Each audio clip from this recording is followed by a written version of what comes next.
Hi, it's Doug here. Today I'm at Ballarat at the Mt Xavier Golf Club, which is on the eastern side of Ballarat, the Melbourne side. I'm here to play the big wet layout, the 18 holes, which is fairly new. I was very keen to see it. I'd been here once before and played the initial 9 holes a few months ago, and I was greatly encouraged by what I'd seen. So I was very keen to get back here and see what they've done and play the new 9. I took a VLine service out here. I don't particularly like driving. I'll always catch public transport if I can. So it took about 2 hours to get out here from Melbourne via a train and a bus. So we're going to play 18 holes, 18 baskets, 18 tees. The tees were dirt. Some were on matting, some were off the golf course tee pads. You should bear in mind this is an evolving course. They're still working on it. So this round is very much a moment in time round. I had a blast. It knocked me around a bit. It's now a long course. You climb through the pine forest twice, so it's uphill and downhill and uphill and downhill again. But it's a special place with a lot of potential, and I think you will enjoy it. So anybody playing the big wet, I hope you find this useful, and yeah, enjoy. Good morning. I'm back at Mt Xavier to play the expanded 9. I was here a couple of months ago. Played the initial 9, which was fun, and I'm keen to see the new 9. So this looks like a nice new touch.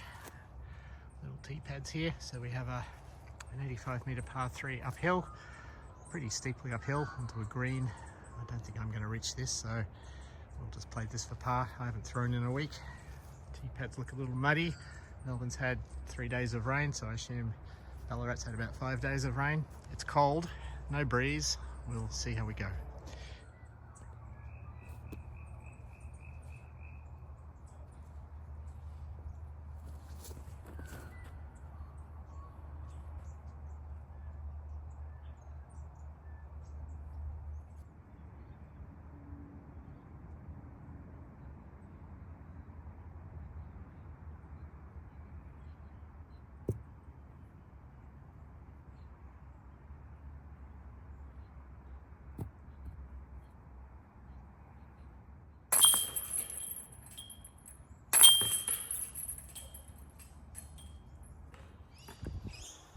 Hole 2, 85-metre par 3, pretty much straight down this squeaky tunnel shot. There's a basket up on a log. This hole was here last time, and I basically threw a sidearm and faded right, and there's a whole lot of logs down there just waiting to catch your discs.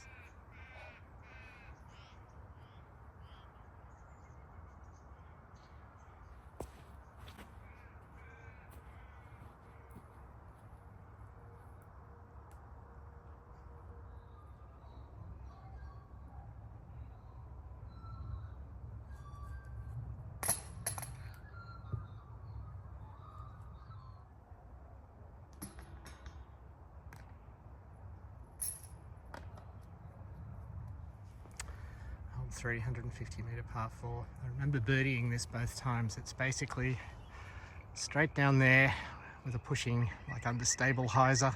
So you want to push something straight and then hyzer very late. So an understable disc works well here. And then it's like a 50-metre pitch up to the green.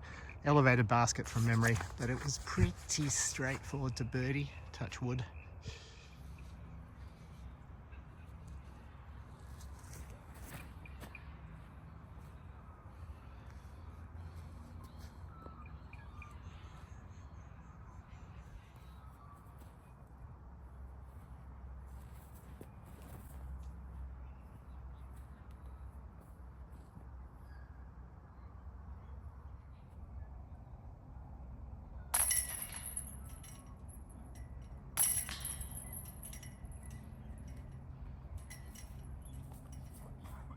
Hole 4, 165-metre par 4 with a double mando. So we have to go right of that tree there and left of that tree there. So basically push a turnover shot out there and just fade down the hill.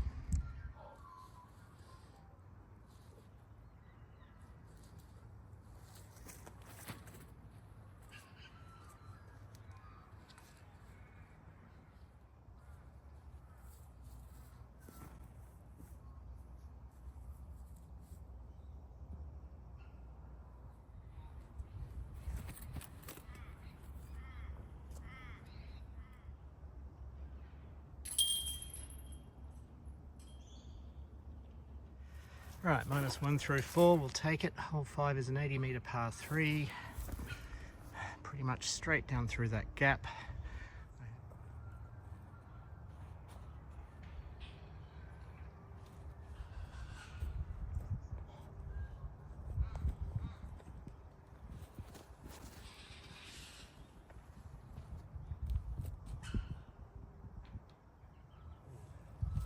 Pretty good.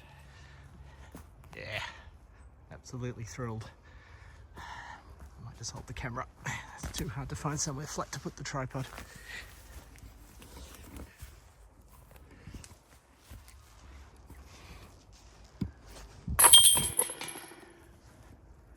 Next tee is that way, but you got to walk on your hands.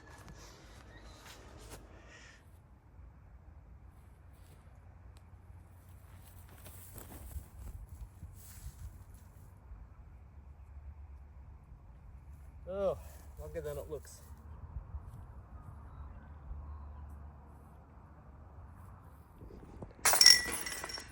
So this stand of pine trees just ahead of us is where we're heading into, and I think we pop out up the hill on the right over there, but I suspect we're playing 3 or 4 holes in here. And as you can see, it's pretty thick, pretty dense. Mirkwood, probably giant spiders in there, but maybe some elves. Right, hole 6, 95-metre par 4. Easy, easy you think. Easy, 95-metre par 4, except the fairway is a road. That's the fairway, just there. No wider than that. So you got to basically throw it 70 metres down the fairway and land it straight, and then it turns right to the basket from memory. And there's a creek on the left, which I think is OB. And even if it isn't OB, it's natural OB. So you want something understable and straight. You've got to miss this little bush on the left. You've got to get under that overhanging branch, which you may not be able to see on the right, and penetrate. Par is gold.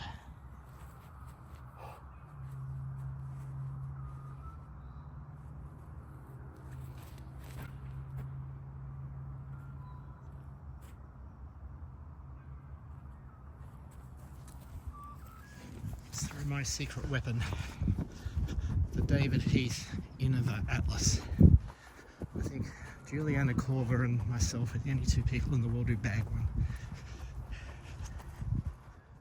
Okay, all this fencing on the left is new to try and stop you skipping into the creek. Anyway, I am absolutely thrilled to have landed there. I think that is OB, but I'm not sure. It probably will be during the big wet. I don't know. Anyway, the basket is just through there, so we just skip.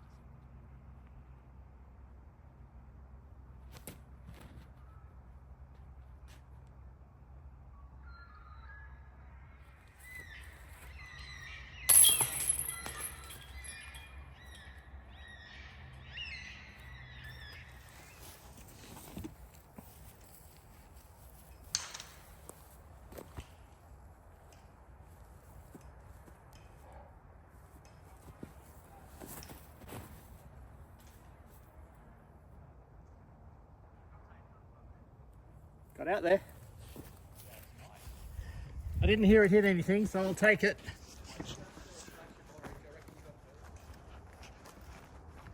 Right, just bumped into Monty as I was throwing down the wall of death. He's basically hand cutting a set of stairs and cleaning up around the basket, and he has put me on the right track.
Right, I believe this is hole 10, although I'm severely starting to doubt myself.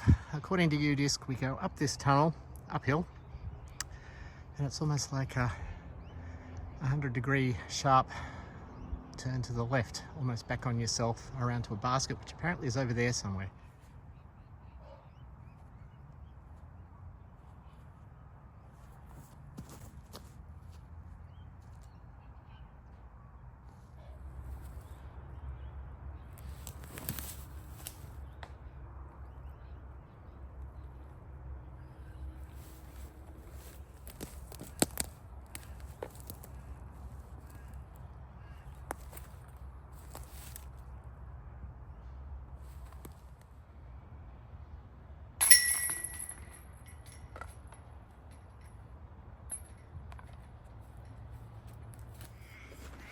Okay, can anybody say Maple Hill? I think this is about the 12th hole. I'm not sure. I've lost track and I'm getting a bit jacked of trying to set the tripod up on uneven ground. But anyway,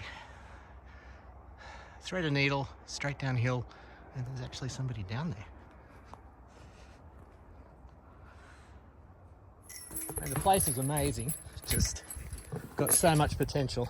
These stairs are going to be a lot of work. I know, I'm just thinking of all the old duffers with carts who have to get down there. There's also, where this last bit starts, yeah, there's a trail that goes off to the left the way we're looking at it and goes around behind this blackberry over to the left. Right. And you can just wander down from there. Okay. The 11th hole. So we have, I think, the 12th or 13th hole, not sure which. It is an 88-metre par 3. Looks like the basket is right tucked in against the creek. Looks like that's the way to go. And fade in gently, don't fade in hard. So I think I'll just throw understable and play for par.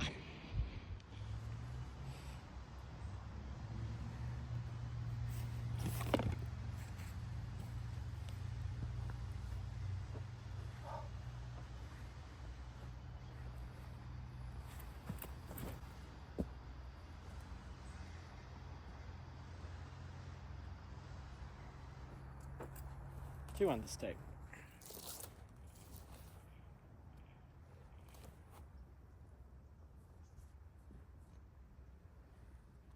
Blackberries. Okay, I believe this is hole 15, which according to Udisc is a nice, gentle, friendly 55-metre par 3, but oh, hang on a sec. No, it's not. We're going way up here through this gap, and the basket is just, you can't really even see it, but it's just threaded around there. So, I don't know what to throw. Maybe almost throw a distance driver up this just to get up there. It looks like it's about 6-7 metres up.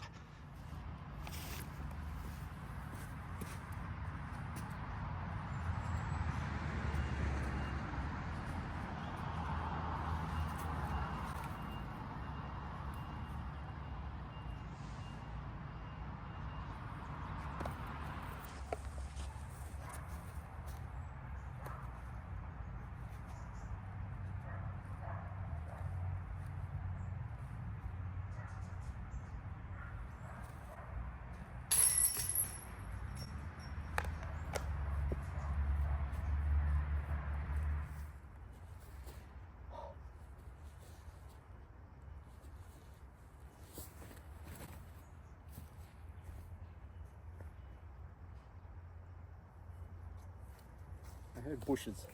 I think it's okay, I hope. No idea what's around the bend. Okay, I've tried for 5 minutes to line the camera up, but I can't. So I'm down there and I'm throwing up there. And I'm going to try and throw up a waka waka.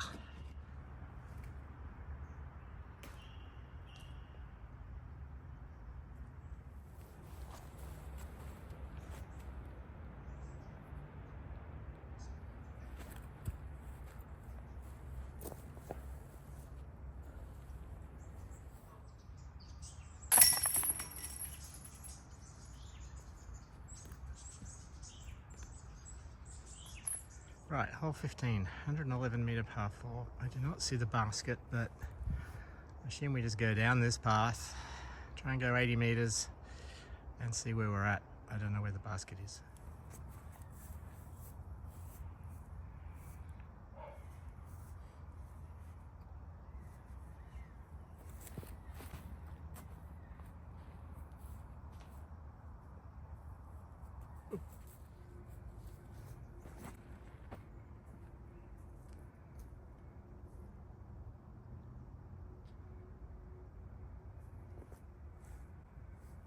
horrible feeling I threw that about 30 metres too far.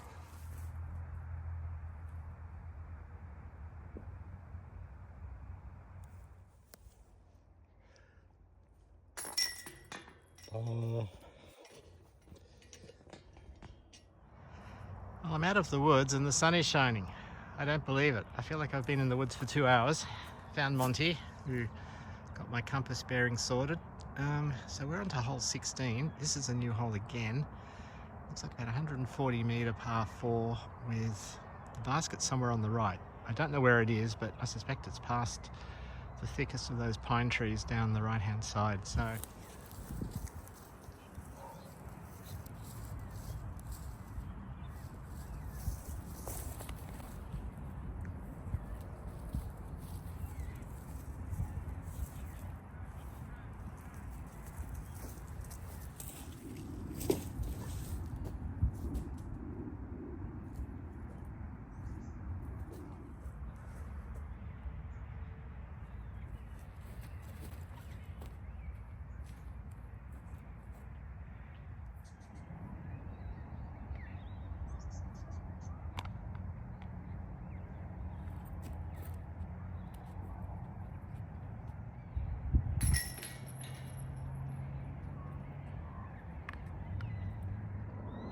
right, back on familiar ground. I've played this hole before.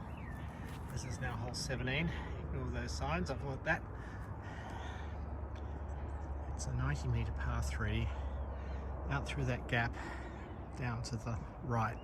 There's a path running down the hill here, which trickles all the way down past those pine trees, and that plays OB.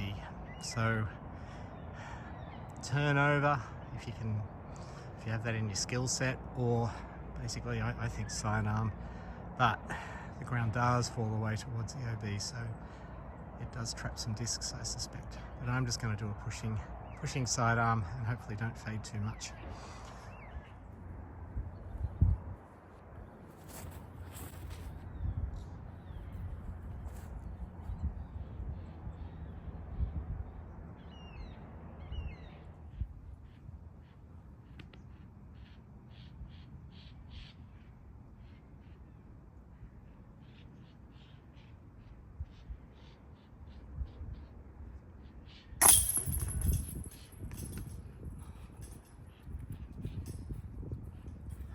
Oh, black cockatoos. Never see them in Melbourne.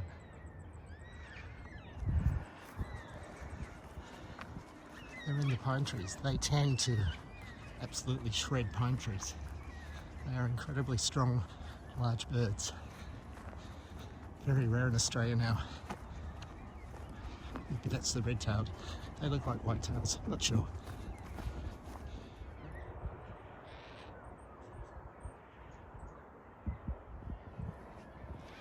Right, the 18th hole, or the old 9th.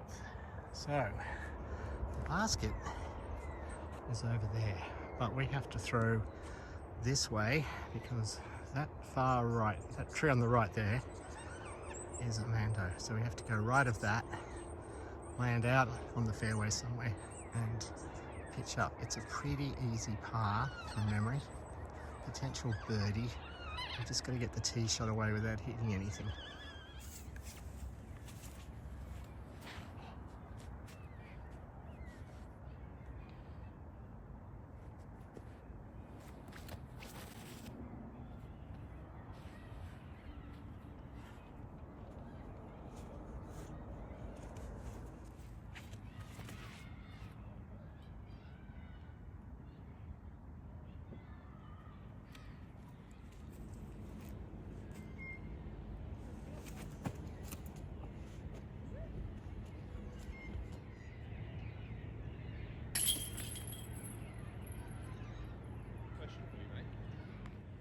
Well, thank you. I finished my round at Mt Xavier Golf Club, and I'm tired. I tell you, it was tough. It's tough. It's a tough course. It's a lot of up and down, a lot of uneven footing. But on top of that, trying to get the camera level, shoot it, and sort of drink and hydrate and all that stuff. I'm pretty beat up. I was going to go and play possibly Vic Park now, but I don't think I've got that in me. But this course has so much potential. It is it's got the potential to be something really special, and I think disc golfers in Victoria should get behind it. It's great.